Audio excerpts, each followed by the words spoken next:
In the middle section of this song, it's quite a lovely kind of sort of floaty bit. I've got this sound.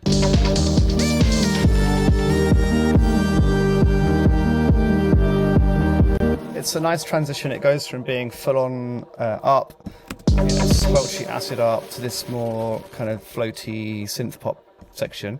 And for that, I used the Lion synth again, because I just got that synth and I wanted to use it on lots of stuff, basically. So the sound without much processing is this.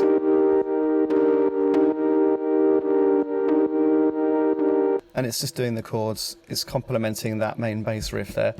But again, I didn't really want anything to be competing in the same space as the main synth riff that we heard before, because this is going to be very much masking it and blurring together with it. So I wanted to move it out of the way and make it further away and wider and just more atmospheric. So the first thing I did was I added Valhalla delay to it, and that sounds like this. So every time the chords note changes, you hear this little kind of delay slap thing happening. Just creates some movement. And next up, we've got this Dimension by Plug and Mix, which is essentially like an old vintage style, like chorus type effect without it. There you go.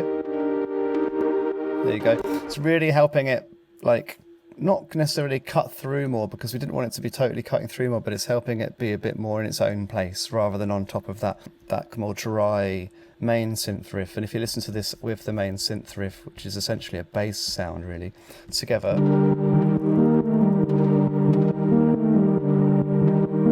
the second synth that we're looking at now feels like it's surrounding that synth, which is in the middle and nice and dry.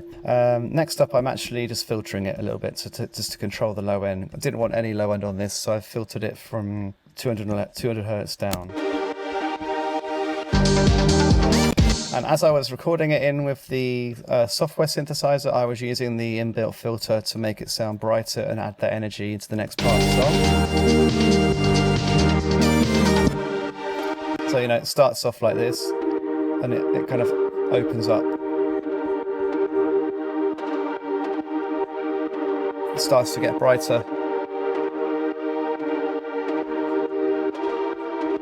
But it never gets too bright. I've got the EQ first in the chain, controlling that high end with a shelf, and that's basically going to be stopping it from becoming so bright that it clashes with the drums and clashes with the other bright sounds in the track. So altogether, all these synths, if you just listen to the synth, I'm just going to solo the synthesizer group in this song. There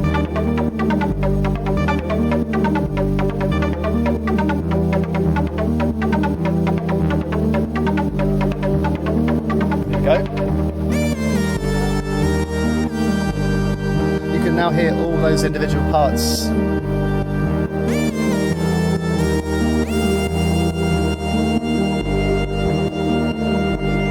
And of course, the main thing that happens when the main drop happens is the bass comes in, which is this.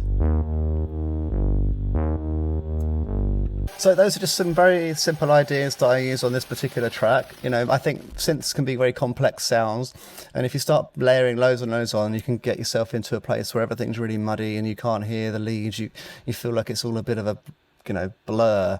So what you have to try and do is think about where you want the focus to be at a different point in the song, and you can use automation, you can use EQ, filters at different points in the track to move things around, make them further away, make them closer up.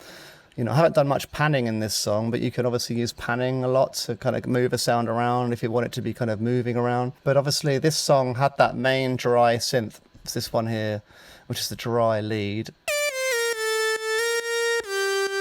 And I love how dry and simple that is. And then this other main looped riff part here. And I like how static those sounds are and how solid they are.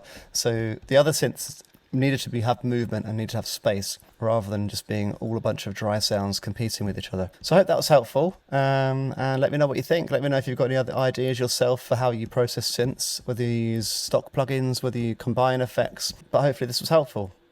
Cheers.